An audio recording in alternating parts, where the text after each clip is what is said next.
ನಿಮಗೆ ಕೈ ಕಾಲುಗಳಲ್ಲಿ ಸೆಳೆತ ಬರೋದು, ಜುಮ್ ಅನ್ನೋದು, ಮರಗಟ್ಟುವಂತಹದ್ದು, ಇರುವೆ ಹರಿದಂಗ ಆಗುತ್ತೆ, ಮುಟ್ಟಿದ್ ಗೊತ್ತಾಗೋದೇ ಇಲ್ಲ, ಪಿನ್ ಚುಚ್ಚಿದಾಗ ಆಗುತ್ತೆ, ರಾತ್ರಿ ಹೊತ್ತು ನಿದ್ದೆ ಬರಲ್ಲ, ಕೈ ಕಾಲು ಸೆಳೆತ ಬರ್ತಾ ಇರುತ್ತೆ. ಈ ತೊಂದರೆ ಆಗ್ತಾ ಇದೆ ಅಂದ್ರೆ ನಿಮ್ಮ ನರಗಳು ವೀಕ್ ಆಗ್ತಾ ಇದೆ, ನರಗಳಲ್ಲಿ ಸರಿಯಾಗಿ ಸಿಗ್ನಲ್ ಪಾಸ್ ಆಗ್ತಾ ಇಲ್ಲ ಅಂತ ಹೇಳುವಂತ ಲಕ್ಷಣ. ಹಲವಾರು ಜನ ಇದು ವಯಸ್ಸಾದ ನಂತರ ಆಗುತ್ತೆ, ನನ್ಗೆ ಶುಗರ್ ಇದೆ ಅದರಿಂದ ಆಗುತ್ತೆ ಅಂತ ಅದನ್ನ ನಿರ್ಲಕ್ಷ್ಯ ಮಾಡ್ಬಿಡ್ತಾರೆ. ಆದ್ರೆ ಒಬ್ಬ ಮೂಳೆ ಕೀಲು ತಜ್ಞನಾಗಿ ಪ್ರತಿದಿನ ಬಹಳಷ್ಟು ಜನ ಈ ತೊಂದರೆಯಿಂದ ಬಳಲ್ತಾ ಇರೋದನ್ನ ನಾನು ನೋಡ್ತಾ ಇರ್ತೀನಿ. ಇದನ್ನ ಸರಿಪಡಿಸ್ಕೋಬೇಕು ಅಂದ್ರೆ ಕೇವಲ ನರಕ್ಕೆ ಬೇಕಾಗಿರುವಂತಹ ಔಷಧಿಗಳಿಂದ ಸಾಧ್ಯ ಇಲ್ಲ. ಬಹಳ ಮುಖ್ಯವಾಗಿ ಬೇಕಾಗಿರುವಂತಹ ಆಹಾರ ಮತ್ತು ವ್ಯಾಯಾಮ ಅದರ ಜೊತೆಗೆ ಸೇರಿದಾಗ ಮಾತ್ರ ನರಗಳು ಸಂಪೂರ್ಣ ಚೇತರಿಕೆ ಆಗ್ಲಿಕ್ಕೆ ಸಾಧ್ಯ. ನರಗಳು ಚೇತರಿಕೆ ಆಗ್ಲಿಕ್ಕೆ, ಈ ತೊಂದರೆ ಸರಿಪಡಿಸ್ಕೊಳ್ಳಿಕ್ಕೆ ಯಾವ ಆಹಾರವನ್ನ ತಗೋಬೇಕು ಹಲವಾರು ಜನಕ್ಕೆ ಗೊತ್ತಿರಲ್ಲ. ಇವತ್ತು ನಾನು ನಿಮ್ಗೆ ಕ್ಲಿಯರ್ ಆಗಿ ಹೇಳ್ಕೊಡ್ತೀನಿ. ನಮಸ್ಕಾರ, ನಾನು ನಿಮ್ಮ orthopedic surgeon doctor Kishan Bhagwat.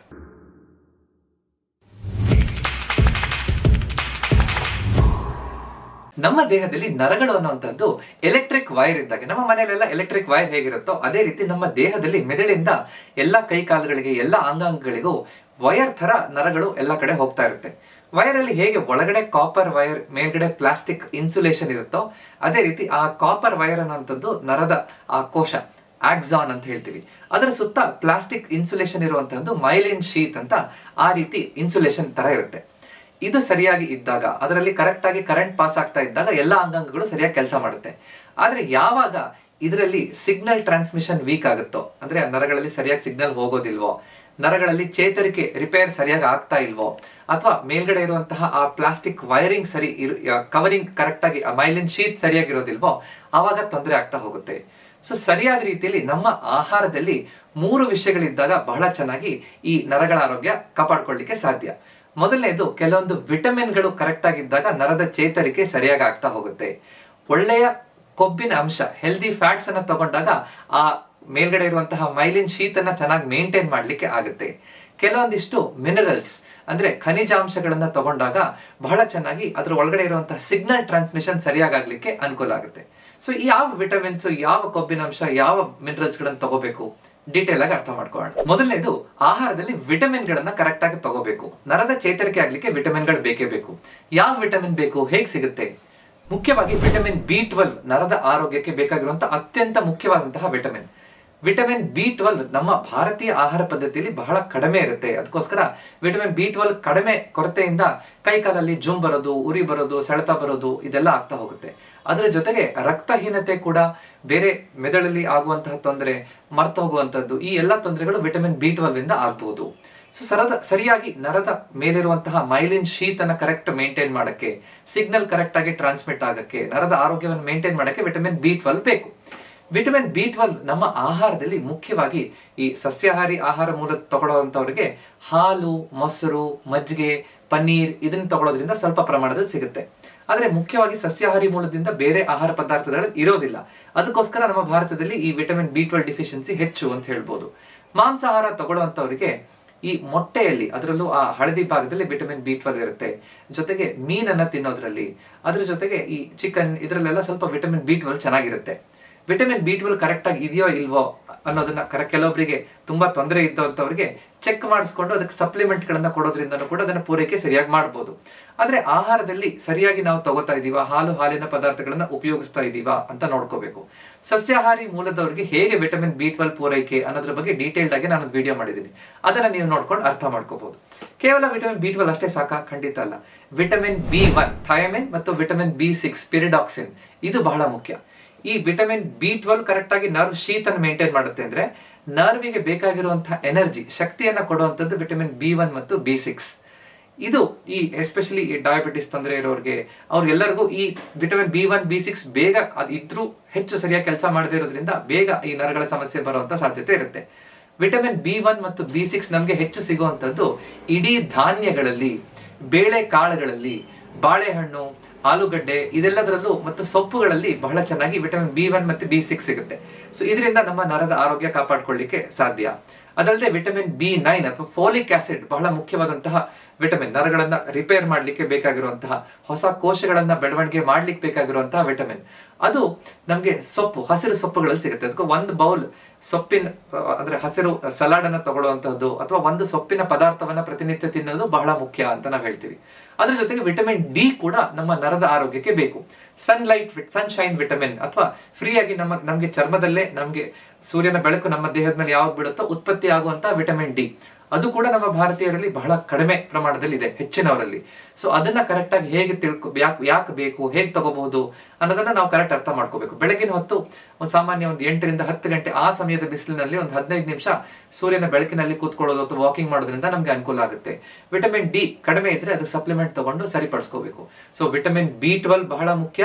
Vitamin B1 ಮತ್ತು B6, B9 ಹಾಗೂ ವಿಟಮಿನ್ ಡಿ ಕರೆಕ್ಟ್ ಆಗಿ ಪೂರೈಕೆ ಆದ್ರೆ ನರದಲ್ಲಿ ಸಿಗ್ನಲ್ ಟ್ರಾನ್ಸ್ಮಿಷನ್ ಬಹಳ ಚೆನ್ನಾಗಿ, ನರ ರಿಪೇರ್ ಆಗಿ ನರ ಚೆನ್ನಾಗಿ ಕೆಲಸ ಮಾಡ್ಲಿಕ್ಕೆ ಅನುಕೂಲ ಆಗುತ್ತೆ.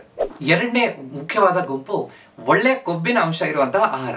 ಒಳ್ಳೆ ಕೊಬ್ಬಿನ ಅಂಶ ಸರಿಯಾಗಿ ತಗೊಳ್ಳೋದ್ರಿಂದ ನರದ ಮೇಲೆ ಇರುವಂತಹ ಇನ್ಸುಲೇಷನ್ ಕವರ್, ಈಗ ವೈರ್ ಮೇಲೆ ಇರುವಂತಹ ಪ್ಲಾಸ್ಟಿಕ್ ಕವರ್ ಹೇಗಿರುತ್ತೋ ನರದ ಮೇಲೆ ಮೈಲಿನ್ ಶೀತ್ ಅಂತ ಏನಿರುತ್ತೋ ಅಂತ ನಾನು ಹೇಳಿದ್ನೋ ಅದರ 70% ಭಾಗ ಈ ಒಳ್ಳೆ ಕೊಬ್ಬಿನ ಅಂಶದಿಂದ ಮಾಡಿರುತ್ತೆ.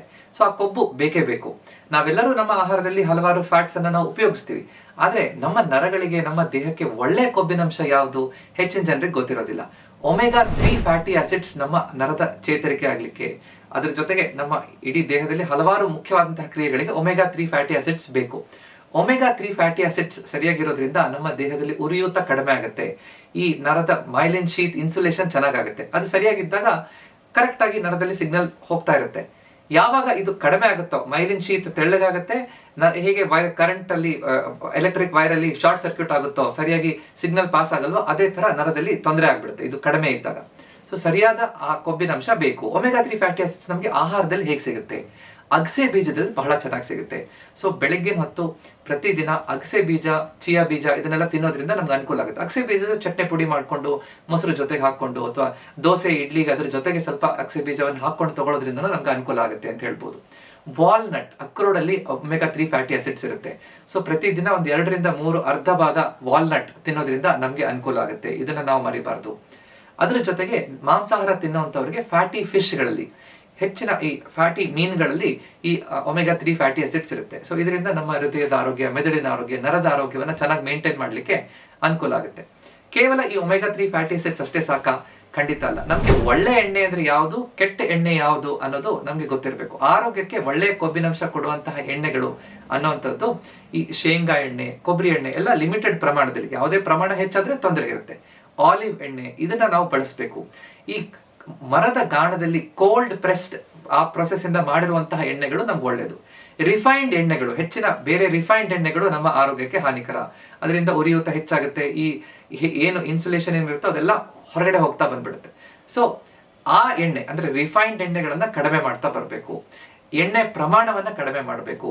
ಪದೇ ಪದೇ ರೀಹೀಟ್ ಮಾಡಿರುವಂತಹ ಎಣ್ಣೆ, ಒಂದೇ ಎಣ್ಣೆಯಲ್ಲಿ ಮತ್ತೆ ಮತ್ತೆ ಕರೆದು ಬಳಸುವಂತದ್ರಿಂದ ಅದರಲ್ಲಿ ಹಲವಾರು ಟಾಕ್ಸಿಕ್ ಅಂದ್ರೆ ವಿಷಕಾರಿ ಪದಾರ್ಥಗಳಾಗುತ್ತೆ. ಅದರಿಂದ ನಮ್ಮ ಆರೋಗ್ಯಕ್ಕೆ, ನರಗಳಿಗೆ ಹಾನಿ ಆಗ್ತಾ ಹೋಗುತ್ತೆ. ಅದರ ಜೊತೆಗೆ ಎಣ್ಣೆ ಅನ್ನ ನಾವು ಉಪಯೋಗಿಸ್ಬೇಕಾದ್ರೆ ಇತಿಮಿತಿ ಇದೆಲ್ಲ ಮುಖ್ಯ. ಆದ್ರೆ ಯಾವ ಎಣ್ಣೆಯನ್ನ ಬಳಸ್ತಾ ಇದೀವಿ ಅದನ್ನ ರೊಟೇಟ್ ಮಾಡೋದು ಬಹಳ ಮುಖ್ಯ. ಅಂದ್ರೆ ಒಂದೇ ರೀತಿ ಎಣ್ಣೆಯಲ್ಲೇ ಪದೇ ಪದೇ ಪದೇ ಪದೇ ಕಂಟಿನ್ಯೂಸ್ ಆಗಿ ನಾವು ಆಹಾರ ಮಾಡೋದಕ್ಕಿಂತ ಒಂದೊಂದಿನ ಸ್ವಲ್ಪ ಸ್ವಲ್ಪ ಚೇಂಜ್ ಮಾಡೋದ್ರಿಂದ ನಮ್ಮ ಆರೋಗ್ಯ ಚೆನ್ನಾಗಿರುತ್ತೆ. ಸೊ ಒಮೆಗಾ 3 ಫ್ಯಾಟಿ ಆಸಿಡ್ಸ್ ಬೇಕು, ಒಳ್ಳೆಯ ಎಣ್ಣೆ ಪದಾರ್ಥಗಳು ಬೇಕು. ಬೇಕರಿ ಐಟಮ್ ಅಂದ್ರೆ ಹೆಚ್ಚಿನ ಬೇಕರಿ ಐಟಮ್ಗಳನ್ನ ನಾವು ಕಡಿಮೆ ಮಾಡಿದಷ್ಟು ನಮ್ಮ ನರಗಳ ಆರೋಗ್ಯ ಚೆನ್ನಾಗಿರುತ್ತೆ. ಪ್ರಾಸೆಸ್ಡ್ ಆಹಾರ, ಪ್ಯಾಕ್ಡ್ ಆಹಾರವನ್ನ ಕಡಿಮೆ ಮಾಡಬೇಕು. ಆವಾಗ ನಮ್ಗೆ ಒಳ್ಳೆ ಕೊಬ್ಬಿನಂಶ ಸಿಕ್ದಾಗುತ್ತೆ. ಮೂರನೇದು ಕೆಲವೊಂದಿಷ್ಟು ಖನಿಜಾಂಶಗಳು, ಮಿನರಲ್ಸ್ ಗಳು ಬೇಕು. ಹೇಗೆ ನಮ್ಮ ವಿಟಮಿನ್ಸ್ ಗಳಿಂದ ನರ ರಿಪೇರ್ ಆಗುತ್ತೋ, ಈ ಒಳ್ಳೆಯ ಕೊಬ್ಬಿನಾಂಶದಿಂದ ಅದ್ರ ಮೇಲಿರುವಂತ ಇನ್ಸುಲೇಷನ್ ಅನ್ನ ಕರೆಕ್ಟ್ ಆಗಿ ಕಾಪಾಡ್ಕೊಳಕಾಗುತ್ತೋ, ಒಳ್ಳೆಯ ಖನಿಜಾಂಶಗಳು, ಮಿನರಲ್ಸ್ ತಗೊಳ್ಳೋದ್ರಿಂದ ಆ ಎಲೆಕ್ಟ್ರಿಕ್ ಕರೆಂಟ್ ಕರೆಕ್ಟ್ ಆಗಿ ಫೈರ್ ಆಗಿ ಪಾಸ್ ಆಗ್ಲಿಕ್ಕೆ ಅನುಕೂಲ ಮಾಡಿಕೊಡುತ್ತೆ. ಮುಖ್ಯವಾಗಿ 3 ಖನಿಜಾಂಶ: ಮ್ಯಾಗ್ನೀಷಿಯಂ, ಪೊಟ್ಯಾಷಿಯಂ ಮತ್ತು ಜಿಂಕ್. ಮ್ಯಾಗ್ನೀಷಿಯಂ ಅನ್ನುವಂಥದ್ದು ನಮ್ಮನ್ನ ನರ್ವ್ ಕಾಮಿಂಗ್ ಮಿನರಲ್ ಅಂತ ಹೇಳ್ತೀವಿ. ಅಂದ್ರೆ ಆ ನರಗಳನ್ನ, ಮಾಂಸಖಂಡಗಳನ್ನ ರಿಲ್ಯಾಕ್ಸ್ ಮಾಡುವಂತಹದ್ದು. ಸರಿಯಾದ ರೀತಿಯಲ್ಲಿ ಮ್ಯಾಗ್ನೀಷಿಯಂ ಇದ್ರೆ ನಮ್ಮ ನರ ಮಾಂಸಖಂಡಗಳು ರಿಲ್ಯಾಕ್ಸ್ಡ್ ಆಗಿರುತ್ತೆ. ಇಲ್ಲ ಅಂತಿದ್ರೆ ಮೆಗ್ನೀಷಿಯಂ ಕಡಿಮೆ ಆದಾಗ ನಮ್ಗೆ ಮೀನ್ಖಂಡದಲ್ಲಿ ಬೇರೆ ಬೇರೆ ಕಡೆ ಮಾಂಸಖಂಡ ಸಡನ್ ಆಗಿ ಹಿಡ್ಕೊಳ್ಳುವಂತದ್ದು, ನರ ಒಂಥರ ಸಡನ್ ಆಗಿ ಜುಮ್ ಅನ್ನುವಂಥದ್ದು, ಈ ಕಾಲಲ್ಲಿ ಚೆಂಡ್ ಬಂತು, ಕಸ ಹಿಡಿತು ಅಂತ ಹೇಳ್ತಿರ್ತಾರೆ. ಅಂದ್ರೆ ಮಾಂಸಖಂಡಗಳು ಕರೆಕ್ಟ್ ಆಗಿ ಸಡನ್ ಆಗಿ ಕ್ರಾಂಪ್ಸ್ ಬರೋದು, ರಾತ್ರಿ ಹೊತ್ತು ಹೆಚ್ಚು ಬರುತ್ತೆ. ಇದು ಹೆಚ್ಚಿನ ಸಲ ಆಗುವಂಥದ್ದು ಮ್ಯಾಗ್ನೀಷಿಯಂ ಕಡಿಮೆ ಇದ್ದಾಗ. ನರಗಳು, ಮಾಂಸಖಂಡಗಳು ರಿಲ್ಯಾಕ್ಸ್ ಆಗೋದಿಲ್ಲ. ಅದಕ್ಕೆ ಮ್ಯಾಗ್ನೀಷಿಯಂ ಸರಿಯಾಗಿ ಬೇಕು. ಮ್ಯಾಗ್ನೀಷಿಯಂ ನಮಗೆ ಬಹಳ ಚೆನ್ನಾಗಿ ಸಿಗುವಂಥದ್ದು ಈ ಪಂಪ್ಕಿನ್ ಅಂದ್ರೆ ಈ ಕುಂಬಳಕಾಯಿ ಬೀಜದಲ್ಲಿ ಸಿಗುತ್ತೆ, ಎಳ್ಳಲ್ಲಿ ಸಿಗುತ್ತೆ, ರಾಗಿಯಲ್ಲಿ ಸಿಗುತ್ತೆ, ಕೆಲವೊಂದಿಷ್ಟು ಸೊಪ್ಪುಗಳಲ್ಲಿ ಬಹಳ ಚೆನ್ನಾಗಿ ಮ್ಯಾಗ್ನೀಷಿಯಂ ಸಿಗುತ್ತೆ. ಸೊ ಇದನ್ನೆಲ್ಲ ನಮ್ಮ ಆಹಾರದಲ್ಲಿ ನಾವು ಅನುಸರಿಸ್ತಾ ಇದೀವಾ, ಅಳವಡಿಸ್ಕೊಂಡಿದೀವಾ, ಪ್ರಶ್ನೆ ಮಾಡ್ಕೊಂಡು ನೋಡ್ಕೊಂಡು ಸರಿಪಡಿಸ್ಕೋಬೇಕು. ಅದು ಮ್ಯಾಗ್ನೀಷಿಯಂ. ನಂತರ ಪೊಟ್ಯಾಷಿಯಂ, ಇದು ನಮ್ಮ ಇಲೆಕ್ಟ್ರಿಕ್ ಕರೆಂಟ್ ಅನ್ನ ಕರೆಕ್ಟ್ ಆಗಿ ಬ್ಯಾಲೆನ್ಸ್ ಮಾಡಕ್ಕೆ ಬೇಕಾಗಿರುವಂತಹ ಮಿನರಲ್ ಅಂತ ಹೇಳ್ಬೋದು. ಪೊಟ್ಯಾಷಿಯಂ ಸರಿಯಾಗಿದ್ದಾಗ ಎಲೆಕ್ಟ್ರಿಕ್ ಪಾಸಿಟಿವ್ ನೆಗೆಟಿವ್ ಎಲ್ಲ ಕರೆಕ್ಟ್ ಆಗಿ ಸೋಡಿಯಂ ಪೊಟ್ಯಾಷಿಯಂ ಬ್ಯಾಲೆನ್ಸ್, ಎಲೆಕ್ಟ್ರೋಲೈಟ್ ಲವಣಾಂಶಗಳೆಲ್ಲ ಕರೆಕ್ಟ್ ಆಗಿ ಬ್ಯಾಲೆನ್ಸ್ ಆಗಿ ಕರೆಂಟ್ ಸರಿಯಾಗಿ ಪಾಸ್ ಆಗ್ಲಿಕ್ಕೆ ಅನುಕೂಲ ಆಗುತ್ತೆ. ಸೊ ಪೊಟ್ಯಾಷಿಯಂ ನಮಗೆ ಆಹಾರದಲ್ಲಿ ಹೇಗೆ ಸಿಗುತ್ತೆ? ಎಳ್ನೀರಲ್ಲಿ ಸಿಗುತ್ತೆ, ಟೊಮ್ಯಾಟೊ ಅಲ್ಲಿ ಸಿಗುತ್ತೆ, ಬಾಳೆಹಣ್ಣಲ್ಲಿ ಸಿಗುತ್ತೆ, ಈ ಕೆಲವೊಂದಿಷ್ಟು ಧಾನ್ಯಗಳಲ್ಲಿ ಸಿಗುತ್ತೆ. ಸೊ ಸರಿಯಾಗಿ ಇದನ್ನ ನಾವು ಕರೆಕ್ಟ್ ಆಗಿ ತಗೋತಾ ಇದೀವಾ ಪ್ರಶ್ನೆ ಮಾಡಿ ನೋಡ್ಕೋಬೇಕು. ಸೊ ಪೊಟ್ಯಾಷಿಯಮು ಬೇಕು, ಮ್ಯಾಗ್ನೀಷಿಯಂ ಬೇಕು, ಪೊಟ್ಯಾಷಿಯಂ ಬೇಕು, ಜಿಂಕ್ ಬಹಳ ಚೆನ್ನಾಗಿ ಬೇಕು. ಜಿಂಕ್ ನರದ ರಿಪೇರ್ ಪ್ರೊಸೆಸ್ಗೆ ಬೇಕಾಗಿರುವಂತಹ ಮುಖ್ಯವಾದಂತಹ ಖನಿಜಾಂಶ ಅಂತ ಹೇಳ್ಬೋದು. ಜಿಂಕ್ ನಮಗೆ ಈ ಶೇಂಗಾದಲ್ಲಿ ಸಿಗುತ್ತೆ, ಹಸಿರು ಸೊಪ್ಪುಗಳಲ್ಲಿ ಸಿಗುತ್ತೆ, ಕೆಲವೊಂದು ನಟ್ಸ್ ಅಂಡ್ ಸೀಡ್ಸ್ ಅಲ್ಲಿ ಸಿಗುತ್ತೆ. ಸೊ ಮ್ಯಾಗ್ನೀಷಿಯಂ, ಪೊಟ್ಯಾಷಿಯಂ, ಜಿಂಕ್ ಸರಿಯಾಗಿದ್ದಾಗ ಎಲ್ಲ ಬ್ಯಾಲೆನ್ಸ್ ಕರೆಕ್ಟ್ ಮೇಂಟೈನ್ ಆಗಿ ಆಹಾರದಲ್ಲಿ ನಮ್ಮ ನರಗಳ ಆರೋಗ್ಯವನ್ನ ಕಾಪಾಡ್ಕೊಳ್ಳಿಕ್ಕೆ ಅನುಕೂಲ ಆಗ್ತಾ ಹೋಗುತ್ತೆ. ಇದ್ರ ಜೊತೆಗೆ ಹಲವಾರು ಜನ ಕೆಲವೊಂದು ತಪ್ಪುಗಳನ್ನು ಮಾಡ್ತಿರ್ತಾರೆ, ಅದನ್ನ ನಾವು ಮಾಡೋದನ್ನ ನಿಲ್ಲಿಸಬೇಕು. ಕೆಲವೊಮ್ಮೆ ಊಟ ಬಿಟ್ಬಿಡೋದು, ಅದರಿಂದ ನಮಗೆ ಹಲವಾರು ಪೋಷಕಾಂಶಗಳು ಸಿಗೋದಿಲ್ಲ, ಸರಿಯಾಗಿ ಹೀರ್ಕೊಳ್ಳೋಕೆ ಆಗೋದಿಲ್ಲ ದೇಹ. ಜೊತೆಗೆ ತುಂಬಾ ಗ್ಯಾಸ್ಟ್ರಿಕ್ ಇದೆ, ಗ್ಯಾಸ್ಟ್ರಿಕ್ ಸಮಸ್ಯೆ ಇದೆ ಅಂತ ಆಂಟಾಸಿಡ್ ಮಾತ್ರೆಗಳನ್ನ ತಗೊಳ್ಳುವಂಥದ್ದು, ಈ ತರ ಹೆಚ್ಚು ತಗೊಂಡಾಗ ನಮಗೆ ಈ B12 ವಿಟಮಿನ್ B12 ಎಲ್ಲ ದೇಹಕ್ಕೆ ಸರಿಯಾಗಿ ಹೀರ್ಕೊಳ್ಳೋದಿಲ್ಲ, ಅದು ಕೂಡ ತಪ್ಪು. ಈ ಸಕ್ಕರೆ ಕಾಯಿಲೆ ಇದೆ, ನಾನು ಹಂಗೆ ಮನೇಲೆ ಮೇಂಟೈನ್ ಮಾಡ್ಕೋತಾ ಇದೀನಿ ಅಂತ ಕರೆಕ್ಟ್ ಆಗಿ ಚೆಕ್ ಮಾಡದೆ ಡಯಾಬಿಟಿಸ್ ಇರೋರು ಈ ನರಗಳು ತುಂಬಾ ವೀಕ್ ಆಗೋ ತನಕ ನೆಗ್ಲೆಕ್ಟ್ ಮಾಡೋದು, ನಿರ್ಲಕ್ಷ್ಯ ಮಾಡುವಂಥದ್ದು, ಅದರಿಂದನೂ ತಪ್ಪಾಗುತ್ತೆ. ಸೊ ನಿಮಗೆ ಡಯಾಬಿಟಿಸ್ ಇದೆ ಅಥವಾ ನರದ ಸಮಸ್ಯೆ ಇದೆ ಅಂದ್ರೆ ಆದಷ್ಟು ಬೇಗ ಡಾಕ್ಟರ್ ಹತ್ರ ಹೋಗಿ ಚೆಕ್ ಮಾಡಿಸ್ಕೊಡುವಂಥದ್ದು ಒಳ್ಳೇದು. ನನಗೆ ಏನೋ ನೋವು ಬರ್ತಾ ಇದೆ ಅಂತ ಮನೇಲೆ ಕೂತ್ಕೊಂಡು ಪೇನ್ ಕಿಲ್ಲರ್ ಮಾತ್ರೆಗಳನ್ನು ತಗೊಳ್ಳುವಂಥದ್ದು, ಇದು ಕೂಡ ತಪ್ಪು, ಅದನ್ನ ಮಾಡಬಾರ್ದು.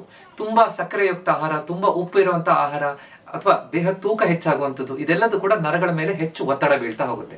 ಸೊ ಇದನ್ನೆಲ್ಲ ಸರಿಪಡಿಸ್ಕೊಂಡು ನಮ್ಮ ಜೀವನ ಶೈಲಿನ ಕರೆಕ್ಟ್ ಮಾಡ್ಕೊಂಡು ಕೆಲವೊಂದಿಷ್ಟು ವ್ಯಾಯಾಮಗಳನ್ನ ಅರ್ಥ ಮಾಡ್ಕೊಂಡು ಮಾಡೋದ್ರಿಂದ ಬಹಳ ಚೆನ್ನಾಗಿ ನಮ್ಮ ಈ ನರಗಳ ಆರೋಗ್ಯವನ್ನ ಕಾಪಾಡ್ಕೊಳ್ಳೋದ್ರಲ್ಲಿ ಡೌಟೇ ಇಲ್ಲ. ಇದೆಲ್ಲದರ ಜೊತೆಗೆ ಈ ಧೂಮಪಾನ ಮತ್ತು ಮದ್ಯಪಾನ ಇದೆರಡೂ ಕೂಡ, ಅಥವಾ ತಂಬಾಕು ಸೇವನೆ, ಯಾವುದೇ ಪ್ರಕಾರದಲ್ಲಿ ತಂಬಾಕು ಸೇವನೆ ಆಗಿರ್ಬೋದು, ಅದು ನಮ್ಮ ಈ ನರಗಳಿಗೆ ವಿಷಕಾರಕ ಅಂದ್ರೆ ಹಾನಿಕಾರಕ ಅಂತ ನಾವು ಹೇಳ್ಬೋದು. ಅದರಿಂದ ನರಗಳು ಬೇಗ ವೀಕ್ ಆಗ್ತಾ ಹೋಗುತ್ತೆ, ನಾವು ಏನು ಆಹಾರದಲ್ಲಿ ಏನು ಸರಿಪಡಿಸ್ಕೊಂಡ್ರೂ ಉಪಯೋಗ ಆಗೋದಿಲ್ಲ. ಸೊ ಮದ್ಯಪಾನ, ಧೂಮಪಾನವನ್ನ ಸಂಪೂರ್ಣವಾಗಿ ನಿಲ್ಲಿಸುವಂಥದ್ದು ಬಹಳ ಮುಖ್ಯ, ಅದನ್ನ ಮರಿಬಾರ್ದು.